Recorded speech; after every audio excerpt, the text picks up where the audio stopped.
Welcome, everyone. On so many days this past spring and summer, life seems to fray at the seams.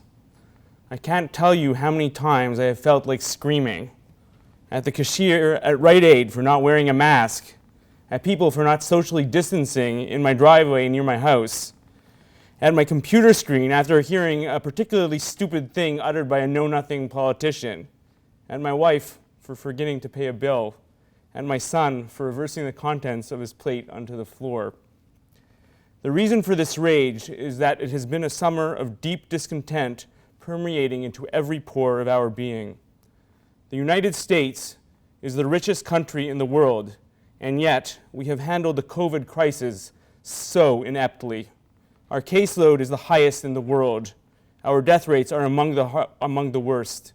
And so many of our leaders willfully ignore science and pretend the virus doesn't exist.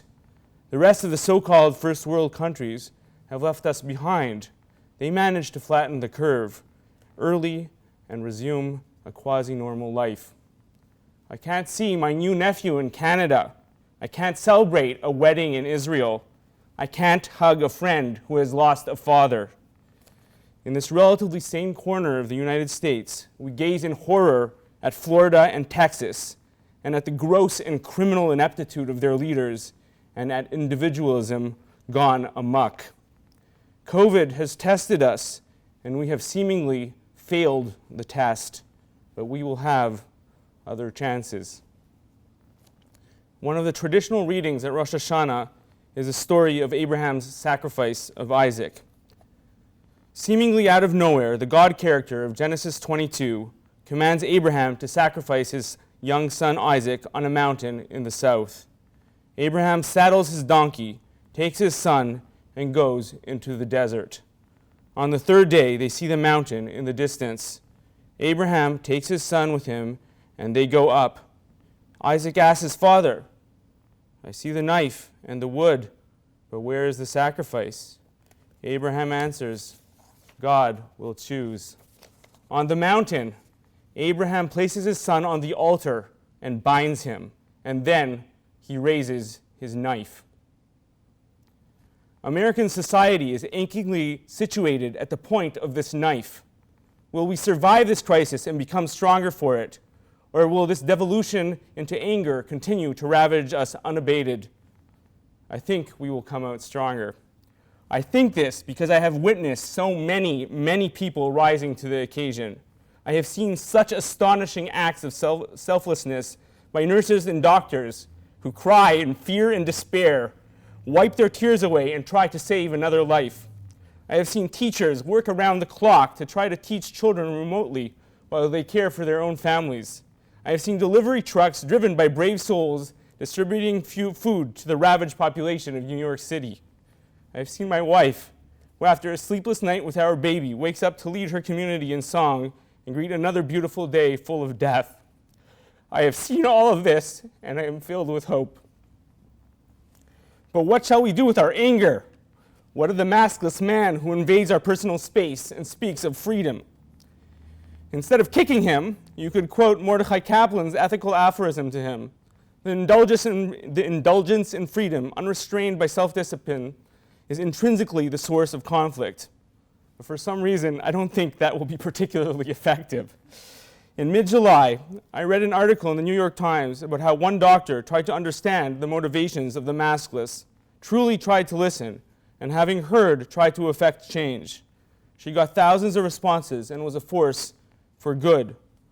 Maskless behavior, through one lens, is reckless and is indicative of a complete lack of empathy towards others. Viewed through another lens, it is a coping mechanism against the powerlessness we feel towards this virus which has upended our lives. I'm not afraid of the virus, therefore I will not wear a mask. That person may not believe that there is anything he or she can do to prevent community spread, so why should they wear a mask? That person may believe that since they have already been sick with COVID, they no longer spread the virus. Or that person may believe that the virus is fake and that Fauci is the Antichrist. There is a valuable discussion and debate to be had regarding individuality versus collectivism. At what point does our individuality, our right to choose the right path for ourselves, infringe too greatly upon the greater good.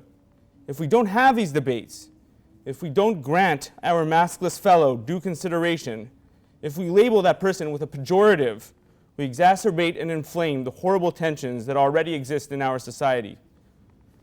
We must listen. We must see the other as valuable, even as we are balanced upon this knife. It is so hard. Back to the story of sacrifice. Abraham raised his knife. At this point, there are two versions of the story.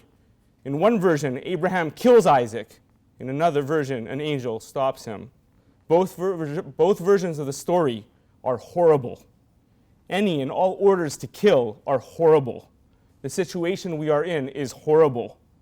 But in the second version of the story, Isaac is saved, and that version of the story, highlighting the value of human life, is the one which wins out. I believe with all my heart that we will win our battle against COVID, against intolerance, against systemic racism, against those who seek to divide and inflame. And the numbers support this. At first blush, it may not seem that way because of the existence of such horrible inflammatory rhetoric, but they do. The United States is a less racist country than it has ever been. Survey after survey confirm that this is true.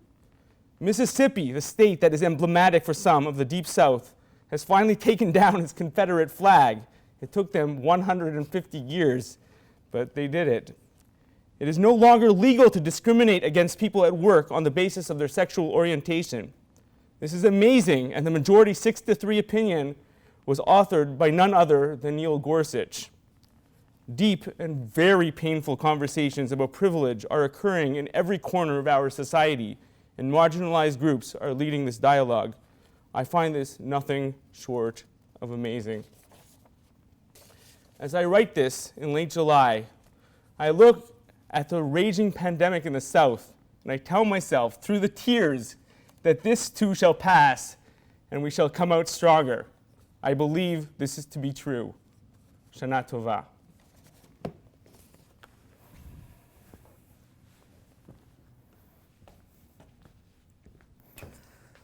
Thank you, Rabbi Tzemah, for those beautiful, heartfelt words. I want to take a moment to give a few thanks, actually. I would like to thank Rabbi Tzemah for his guidance during this time and always. So thank you, Rabbi, on behalf of the whole congregation. I'd like to thank my fellow song leader, whose name I have not yet mentioned. Her name is Jennifer Klein, and she is my wife.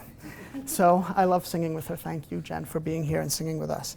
I would like to thank Kevin David Thomas, who is sitting off to the side here, who is our musician and provides such wonderful, wonderful accompaniment.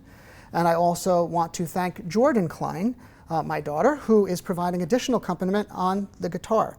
And lastly, certainly not least, I have to give special thanks to Ellen Wyman, who is in this room with us and has done so much to help us create our space for our holidays. So thank you to Ellen very much. I do have one last other thank you. I want to thank some of the people that are helping make this happen. There are camera people here that you can't see in front of us, properly socially distanced, wearing masks, everybody masked except for us here, keeping our distance. So I thank you for coming and giving of your time to do this as well. Let's be honest, 2020 has been a challenging year. And the Hebrew year of 5780 hasn't been too great either. I'm sure we as a community are looking forward to 5781 and also to 2021, hoping that the new year brings us health and togetherness in a way we've never quite wished for previously. Living through a pandemic has placed us all at a particular point in history that will most certainly be documented in the history books. And people in the future will wonder what it was like to live through it. Let's take stock for a moment. There are some obvious aspects to recognize, which include having to stay inside, wear masks, keep distance from friends, extended family, colleagues, and of course, our fellow congregants. Our daily routines have shifted, as have those of our children and our parents. During this time, some have experienced terrible loss, and some have had very unique silver linings. What is very true, however, for all of us is that an experience like this sharpens our focus on what matters in our lives and what sustains us, each and every one of us. I'll share with you that when I was approached to be the city congregation's next president back in January of this year, I never could have imagined what was to unfold just 2 months later. I am really thrilled, and at the time I wanted to take the baton from Dan and do justice to this position, but I'll admit with what started to begin, it felt daunting. How do I help Tzemach and our board to guide this community, one from which we all draw great comfort and camaraderie through this unprecedented crisis, one that prevents us from gathering in person, from meeting and joining together? Well, after witnessing what happened very quickly, how this community came together at the onset of this crisis, I know that I have nothing to fear. By the third week of March, TCC had banded together even more tightly and securely with weekly Shabbat Zooms and bi-weekly kids' school Zoom education. And it all went smoothly, save for one Zoom bombing incident, but we won't talk about that. We are that kind of community. Our focus sharpened on what we value and what would help us through this crisis, and we turned to each other. Just exactly what a congregation such as ours should do. We zoomed in on what we all needed, and we learned that it was right there in front of us, right here in our congregation. I also have had to sharpen my focus in a very literal sense. I am standing right here now, believe it or not, at my workplace. This is my workplace, and I am so fortunate to be able to provide this space for us to have these recorded services for us to enjoy the holiday. If this is at the New York Film Academy. As I speak to you, as I said, there are cameras that are fixed on me, and this has been true for all of us since this began in March, for the most part. We've all had to talk into cameras, big and small, and look at each other through lenses and screens. It is not a view that most of us are familiar with, or for some even comfortable with, but it does force us to look closely and to examine things at times. We've all had to think about what we do with others and how to translate it filmically. That's not an easy task. To reach you at home today, we had to sharpen our focus on our high holiday services and break it down into filmic shots. I lost a little bit of sleep thinking about how we were going to do each of these shots and how we were going to do it in a time that doesn't keep everybody exposed for a tremendously extended period. And I would never have imagined before that I would take such a sharpened look at what we do as a congregation every year, year in and year out, and how we communicate our values. In addition to feeling reassured about how we band together, I'm also struck by our intentional language around values. Again, a zoomed-in view highlights our strengths. We have all likely sharpened our focus within our microcosms as well. For me, what sustains me is my family, the love I feel at home, my work, and a passion to move toward a safer world, a safer country, a safer time. I sincerely hope that as president, I can live up to the charge that I've been given to continue what Dan Wyman has been doing so incredibly well over the last years and help usher us through this really challenging period. I hope for all of us that 5781 lives up to our hopes, that it brings health, security, cooperation, and care on a national level, and of course, in our city congregation microcosm. I hope the next high holiday, we are sitting together side by side as we have done up until this holiday, and we can say, unmasked and unfettered, Shana Tova. Thank you.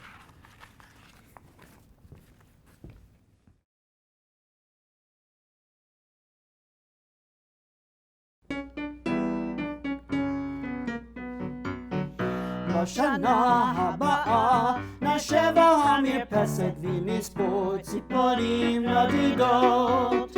ילדים בחופשה ישחקו תופסת בין הבית לבין השדות. עוד תראה, תראה כמה טוב יהיה בשנה, בשנה הבאה. תראה, תראה כמה טוב יהיה בשנה, בשנה הבאה. ענבים אדומים יבשילו על הערב ויגשו צוננים לשולחן, ורוחות רדומים יסיעו אל הדרך עיתונים ישנים בענן. תראה, תראה כמה טוב יהיה בשנה, בשנה הבאה. תראה, תראה כמה טוב יהיה בשנה, בשנה הבאה. In the year just ahead, we'll sit outside our window counting birds as they fly through the sky. Watching birds in the fields, this will be our tomorrow while our children rejoice outside. Wait and see what a world can be if we care, if we share, you and me. Wait and see what a world can be if we care, if we share, you and me.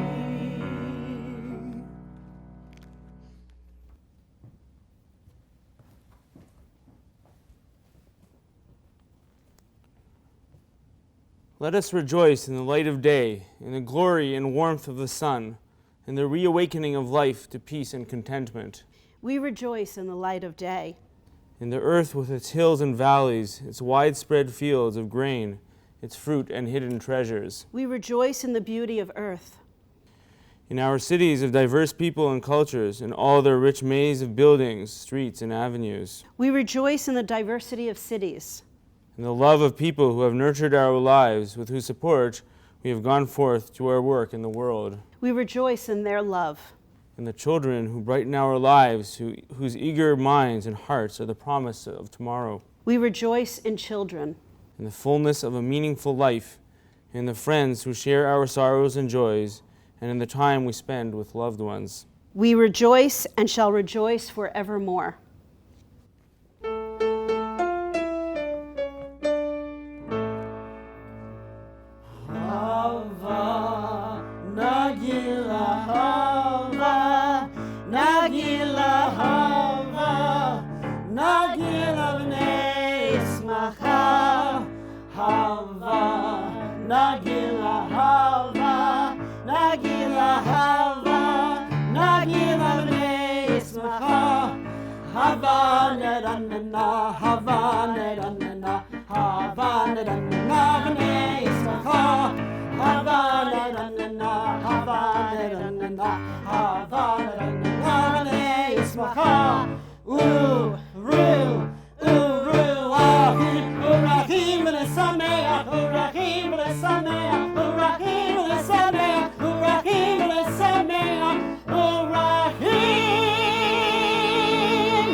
When so many know hunger, when so many know suffering, It is hard to savor our portion.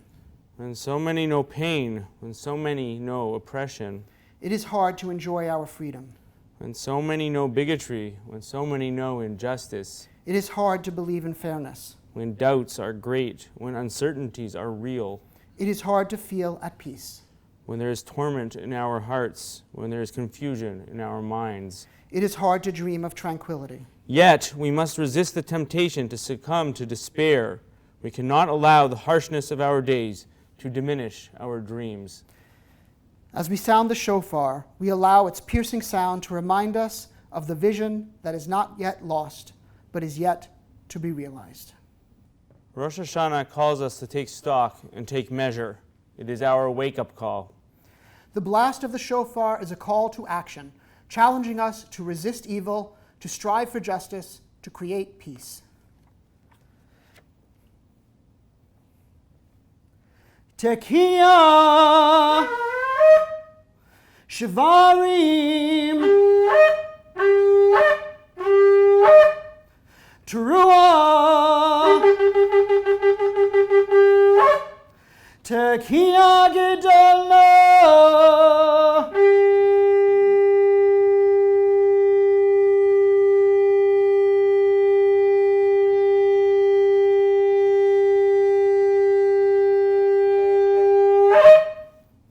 L'shana tova u'metuka. May you all have a sweet new year. L'shana tova metuka. May we all have a sweet new year. May it be a good year. May it be a healthy year. May it be a year of peace. Avinu Shalom Aleichem, Avinu Shalom Aleichem, Avinu Shalom Aleichem, Avinu Shalom, Shalom, Shalom Aleichem, Avinu Shalom Aleichem, Avinu Shalom Aleichem, Avinu Shalom Aleichem, Avinu Shalom, Shalom, Shalom Aleichem. Have a wonderful new year.